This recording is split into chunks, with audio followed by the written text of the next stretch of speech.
Good afternoon to all of you. We're delighted to have the opportunity to talk to you this afternoon about how the asset management industry is supporting clients who are seeking to pursue a sustainability agenda with their investment horizon. What I'd like to do before we get into the meat of the questions is invite my two panelists to introduce themselves. So perhaps Maria, I'll hand to you first, and then over to you, Bhavick. Thank you. Thank you, Hannah. So I'm Maria Costa. I'm Head of Sustainability for the Wealth Management and Insurance Division at Santander UK. I came to sustainability from an innovation angle, so not specifically finance or investments, but rather finding creative and innovative ways to help our customers through the transition. Thank you. There we go. Mic's working. That's always a good start. So Bhavick Patel, I head up the ETF and indexing sales efforts at HSBC Asset Management. So that's effectively responsible for selling solutions to professional investors, wholesalers, so be they asset managers, private banks, etc. I've been in the industry about 18 years now, starting in risk management and then working at BlackRock in risk management and iShares. Then an active manager called Capital Group, and then on to Invesco and Source, which are effectively in the ETF business. So really exchange-traded funds are kind of in my DNA and the index side.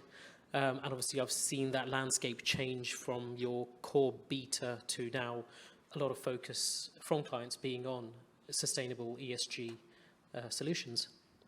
Thank you both so much. And those backgrounds, I think, are so interesting for how you tackle what is truly a systemic challenge that we face around both social and environmental change, and how we support the globe in working towards a much more sustainable future. Now, I think it's fair to say that sustainable funds and the funds flowing into sustainable investment funds over the past few years have exploded. In Europe, that has certainly been the leading sort of region. That has in part been led by regulation.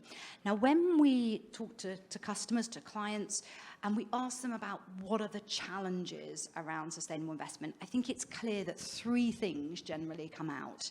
Firstly, data and challenges around data quality and data availability. Secondly, around greenwashing. And how can you really unpick the claims that people are making? And the third part is regulation. So you'll be pleased to know that during this panel, we're going to be touching on some of those really key topics, and of course also relating that to how tech can be a force for good, along with the financial markets being a force for good, to really deliver to those client demands. So without further ado, we're going to get into the questions, and there will be plenty of opportunity at the end for questions. So you can either put your questions in via the umbrella system, or we can do old school as well and put your hands up. So there will be plenty of time at the end. But what I would like to do, Maria, is perhaps start with you and really start to get your perspective on how you are actually integrating ESG data into your existing workflows and how that's working today. Thank you.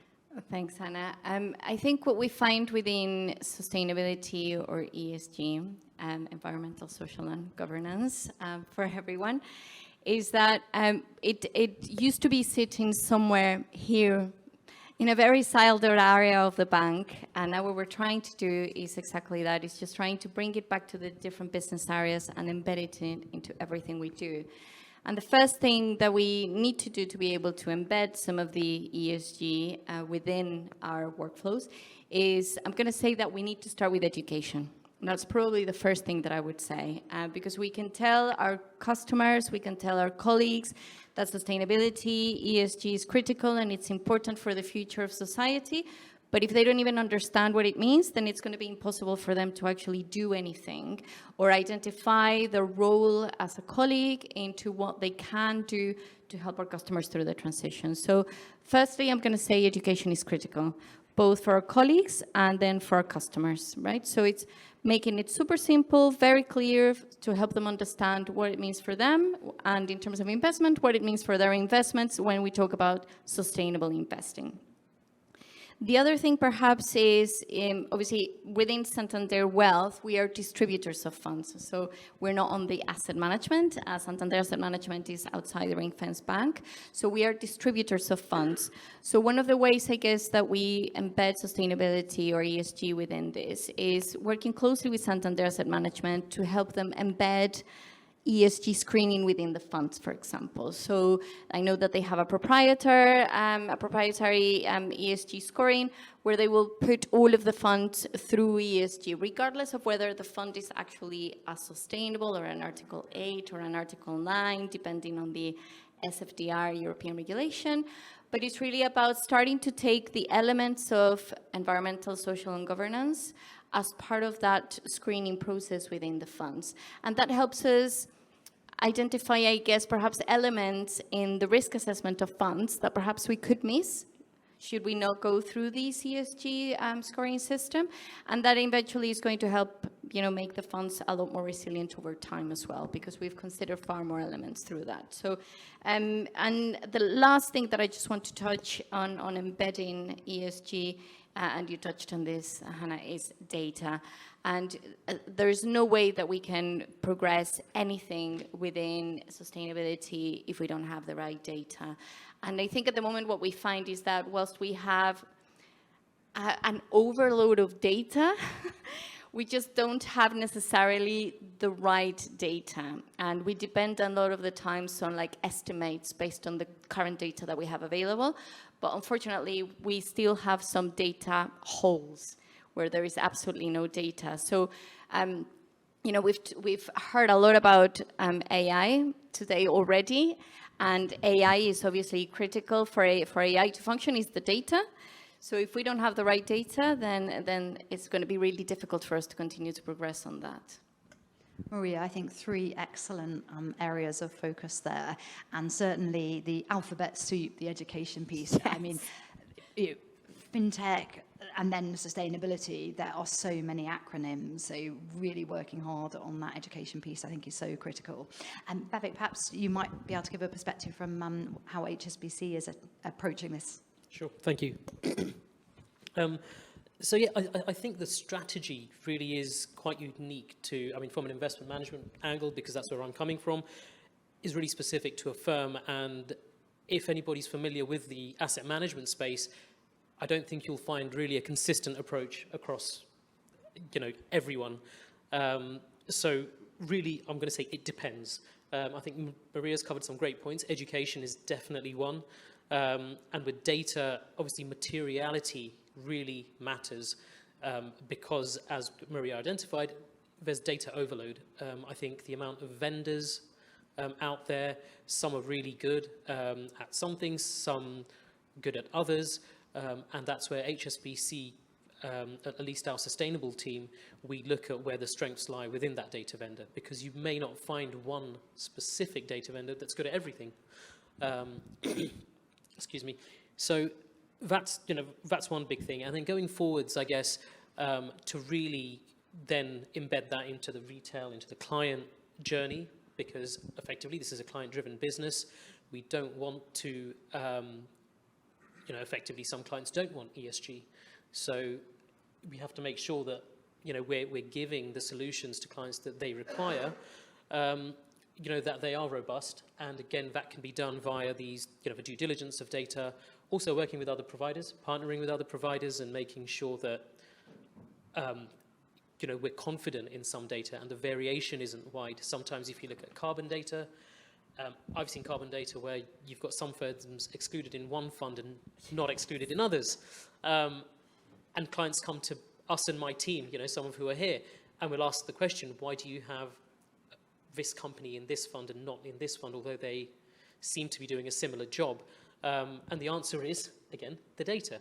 And then we have to explain how people classify things differently, people look at scores differently, people extrapolate carbon intensity differently. So really cleaning that up, and I think it's kind of started now. During the lockdown, I think there was a lot of, again, Maria might agree, Data overload, I think it's still there, but I think there is this now questioning that's happening behind the scenes. And again, Hannah, you'll probably agree with your background that there are these queries where people are now asking why. I think the labels came first, and now it's really unpicking the data. Bhavick, I think that's an excellent segue to the next question, to really start exploring that client journey and transparency. How are you thinking about building ESG reporting capabilities to really support clients on that journey? So at HSBC, we're doing a few things. We have policies which are kind of across the board, which effectively mean we may not invest in certain companies such as banned weapons. So controversial weapons, I think universally we agree that they're a bad thing, so we don't invest in certain firms which don't meet certain requirements.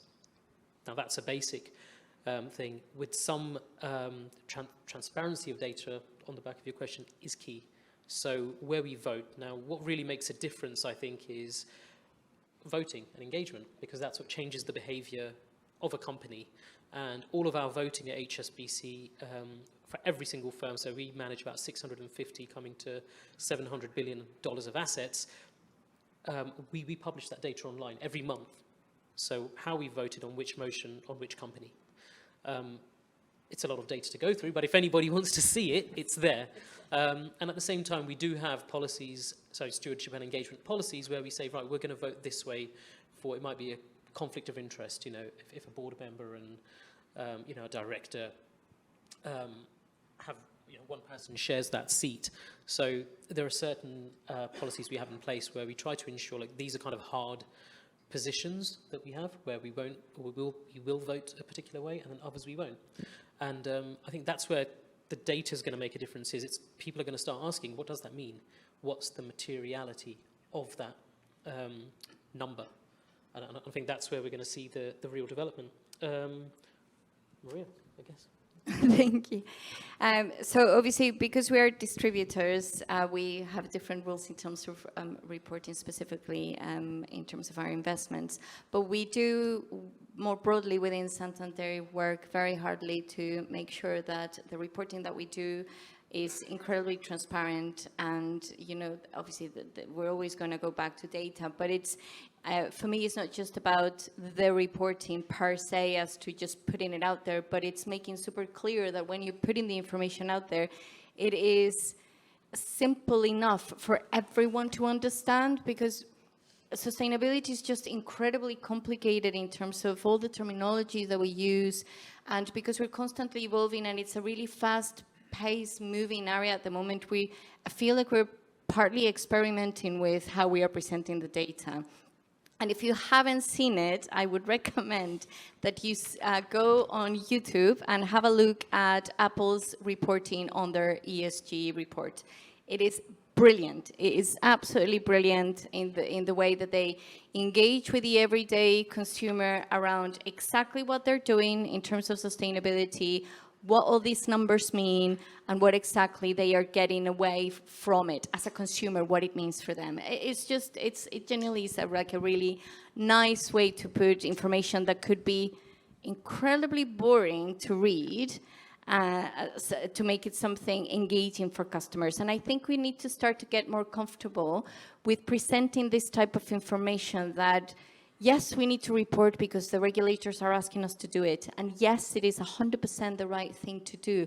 But that doesn't mean that we need to just keep it to, well, I'm just going to report it in this way because I have to. But let's just make it engaging. Let's bring our customers on a journey with us and make it entertaining.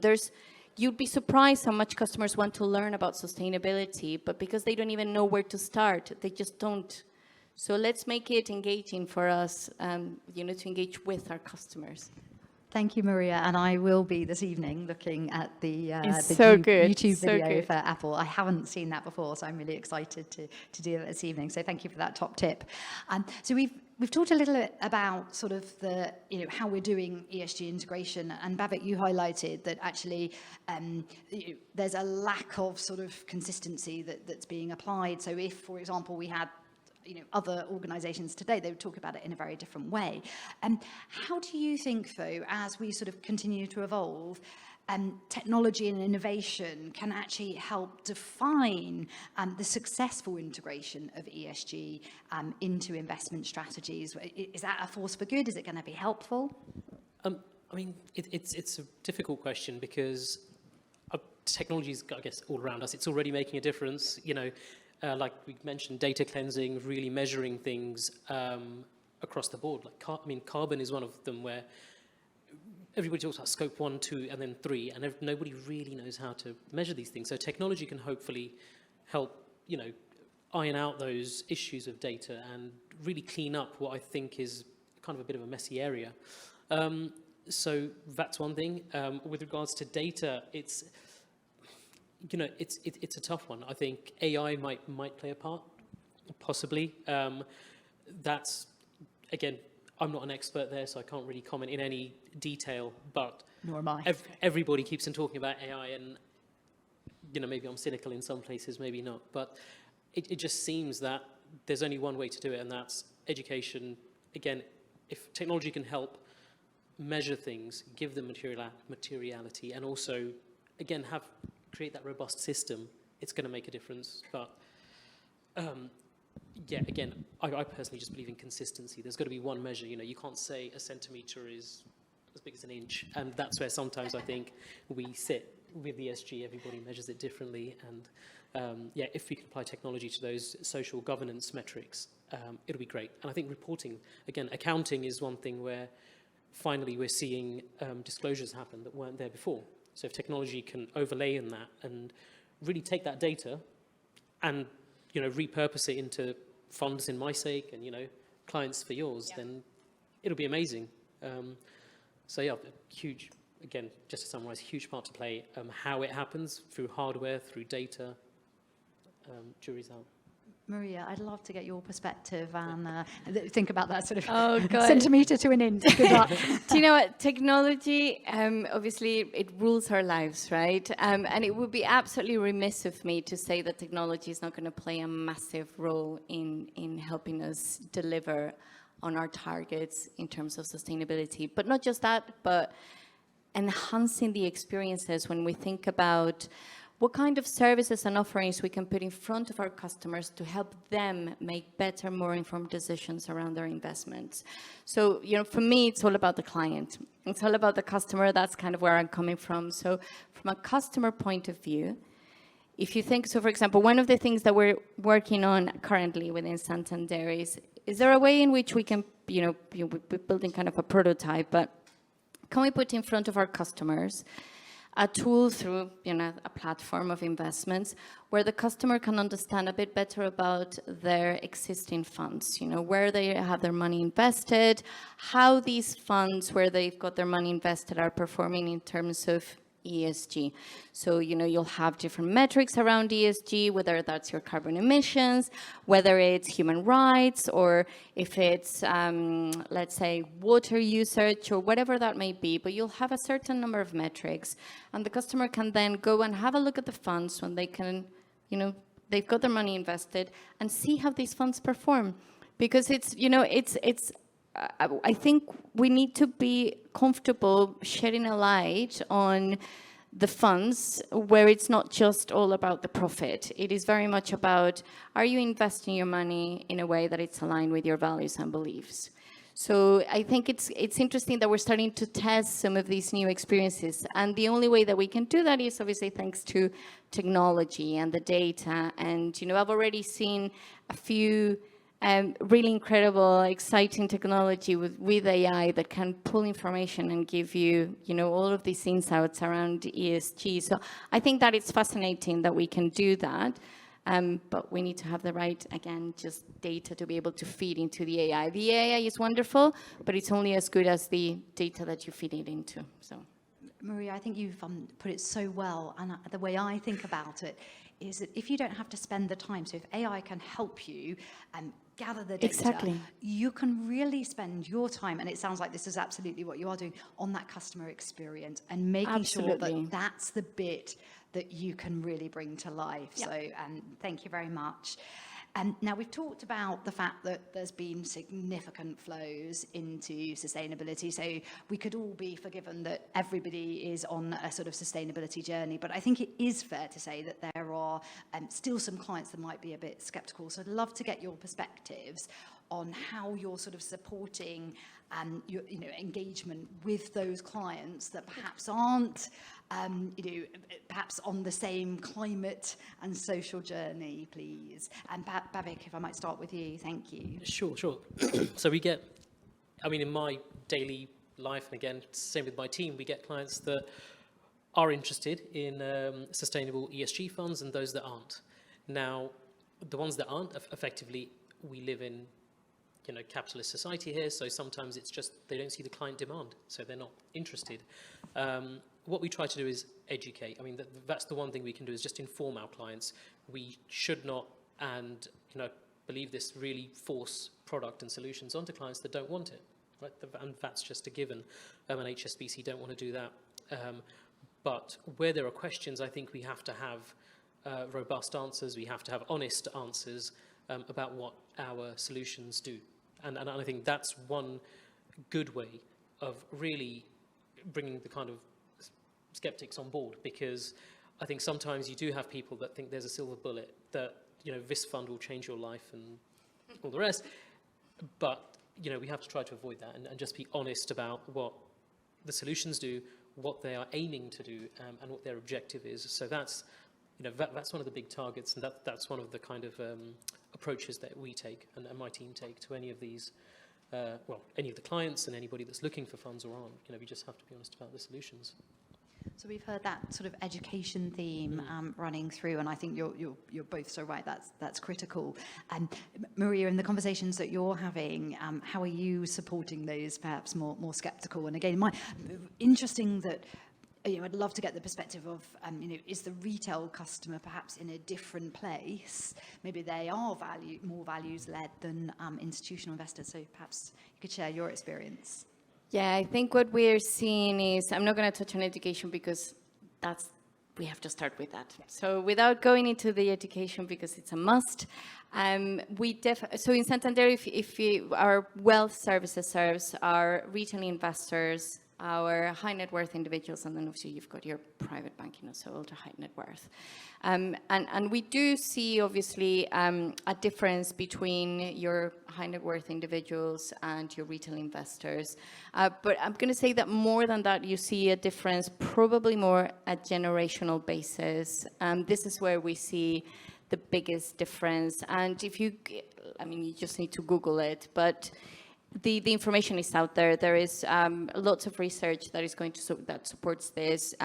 Younger demographics are just more in tuned with finding, not only the place where they work, but where they shop, how they shop. They are just a lot more in tune with doing things because it feels like the right thing to do because it aligns with their values. So I think we're obviously struggling less engaging those generations because it's almost like they are so switched on and they lived through the pandemic and we all tangibly saw visually, the deers running around whatever Hampstead Heath and whatnot. So we've obviously seen the impact that we have in the, in the planet. So I think those younger demographics are definitely more in tune.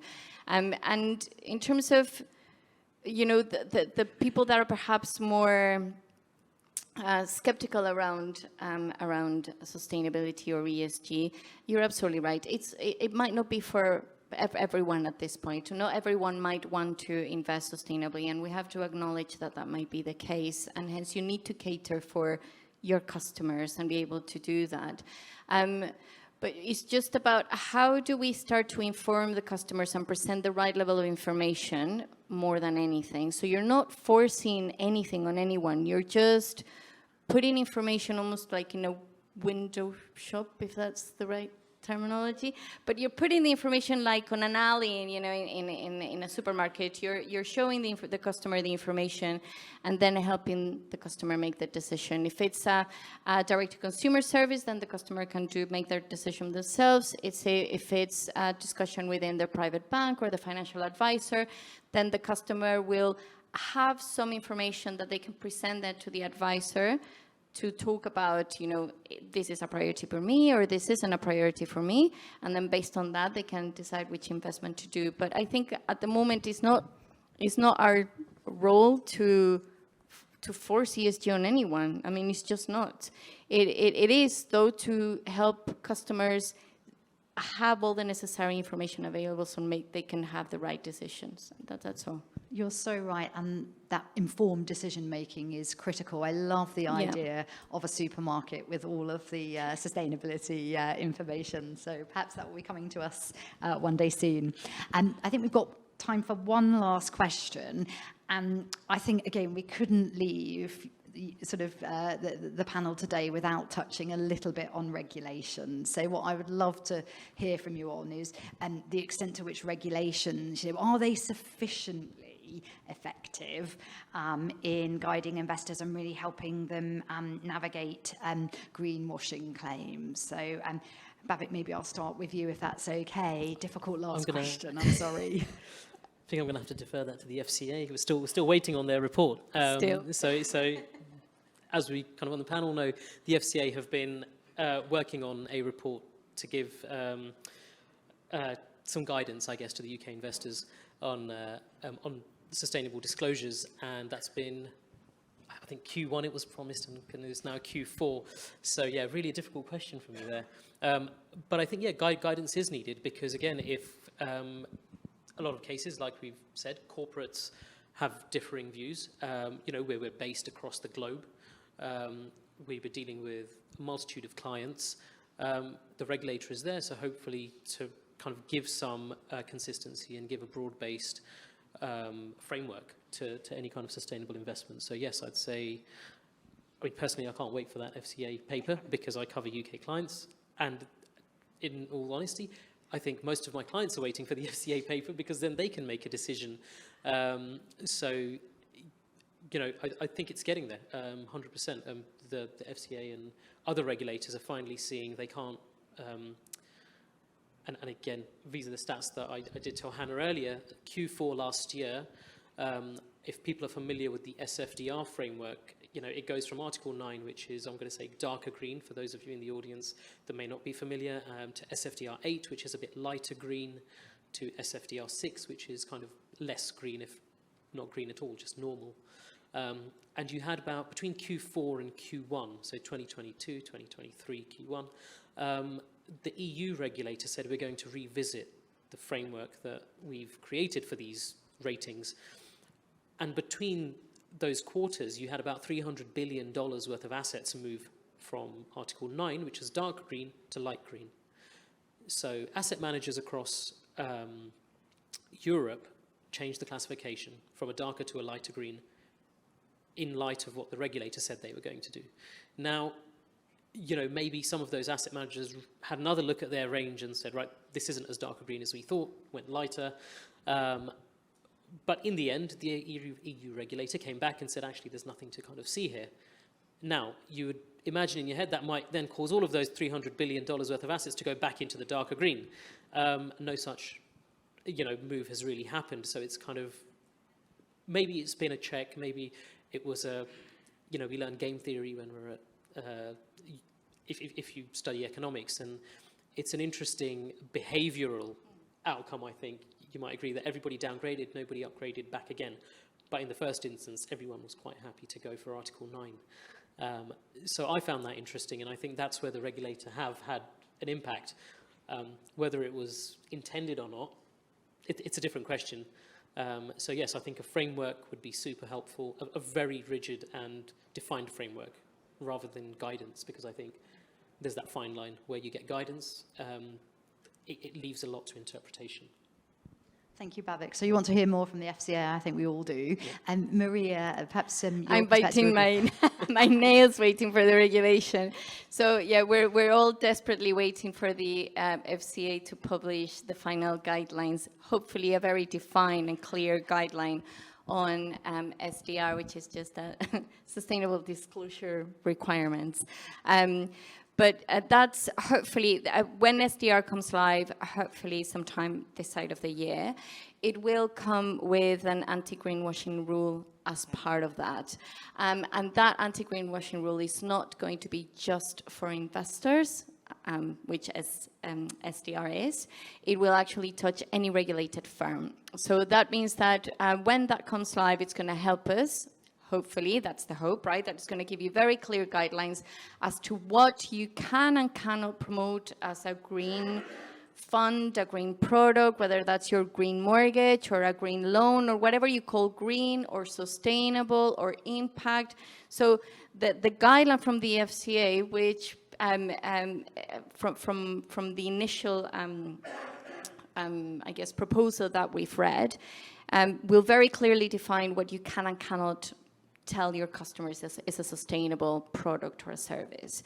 And whilst that's going to mean that a lot of the products that we see in terms of investments that are Article 8 and 9 currently probably will not fit the criteria of some of the labels that we'll see coming from SDR, it will provide transparency and simplification of the language for customers. And that's where I think that, despite all the hurdles that we've had so far, I think that's probably one of the best things from the FCA's regulation that is very much customer focused. Aligning obviously with consumer duty, but it is very much about how can we simplify the language, how can we talk about sustainability to our customers in a way that they can understand. So I think that 100% the regulator needs to provide us that guideline. I do agree that we probably want something that it's more defined and that leaves less room for interpretation. So that we don't fall into the, I'm not sure if it's this or that, but rather I am quite certain that this fits X criteria. So genuinely cannot wait for that regulation. I think it's going to make things easier for us to talk to our customers. So I'm an incredibly optimistic person, but I will sort of wait and see on just how clearly the FCA provides some of those guardrails and those definitions. It's certainly what I would love to see, but yeah, I'm a little bit skeptical that we'll get as far as that. But hopefully, this side of Christmas, Christmas you heard reading. it here. We want it this side of Christmas. We will see that, and I think the sort of point that you made about the client focus and really trying to help. So the FCA's regulatory framework is really designed to support that client need. I think the European regulator sort of got lost in all of it. So I too really welcome that from the FCA. Now we've already got some questions. Thank you so much. You will have the opportunity in the room to put your hand up. So what I thought we would do before we go to the room, I'm going to get through some of the questions that are in front of me. But as we do that, I just think it's really important as we start to think about the close. I'd love to hear from both of you. What do you want our audience today to really take away? We have explored a whole host of topics around data, regulations, greenwashing, the role that tech will play. But if there is one closing thought, and perhaps Bhavick, if you would like to start, what would you like our audience to really remember? See, this is really risky for someone at HSBC, if anybody knows what happened early last year. But no, I'm going to go for something very simple. I would just say question everything in the ESG space, because there is that variation, there is the difference, and as we've already kind of all agreed, the data is so different. So I'd say question everything. If you're going to invest in this space, if you're going to do any kind of due diligence, just make sure you're asking every question you can, because you're going to find different answers from everyone. So that's the kind of cynic, possibly, you might call it a cynical view, but yeah, that's just my view. I think that's excellent, and really getting behind those claims, I think, is a brilliant way to probe, ask questions. Thank you very much. Maria, what would you say? I think what I would like everyone to take away from this is that it's great that we have in financial services people like myself who are doing a sustainability role, but eventually I want to make myself redundant.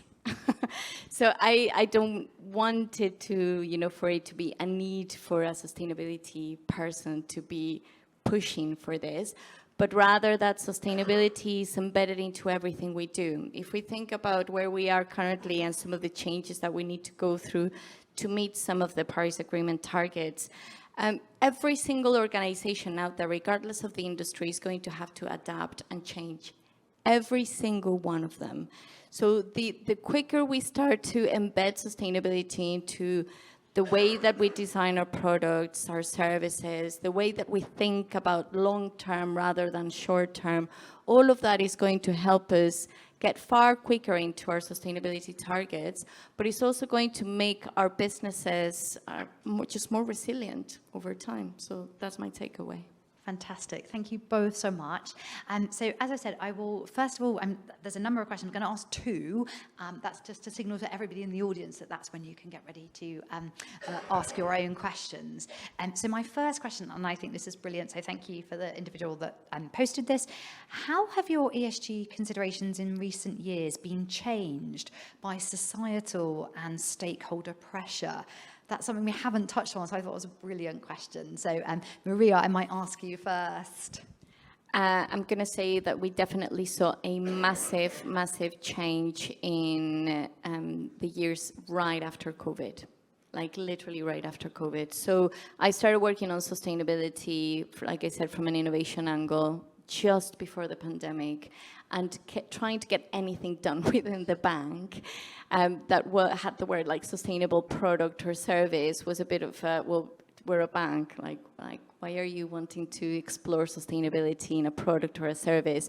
And you know, in the years from from COVID onwards, then all of a sudden we've understand that the financial services industry not only is the the fuel or the let's say the battery in an electric car that's going to help us get into that economy of scale where we're pushing sustainability. We are going to finance the transition. Sustainability within financial services is a critical role. So it's just making sure that because there is far more demand from clients. They are asking a lot more questions around where you are and where you stand, but they are also demanding from us, organizations, to help them. And I think that this is where, again, we go back to education and providing the right level of information to our customers. And let's not forget that we just need to be super transparent, because we just don't have all the answers.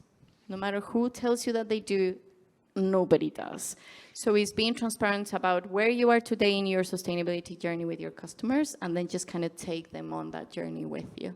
That point that you've just made is so critical. If you can evidence what you're doing and the governance behind it today, 3 years from now, with the benefit of hindsight, of course we can do things differently. But if you go through that really transparent process, I think you are evidencing what you're doing and then evolving it through time.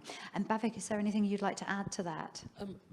From a product point of view, I can tell you that we haven't actually made any big changes, if any. I mean, again, coming back to my role, me and my team, we sell ETF and index products. So there are benchmarks that they track.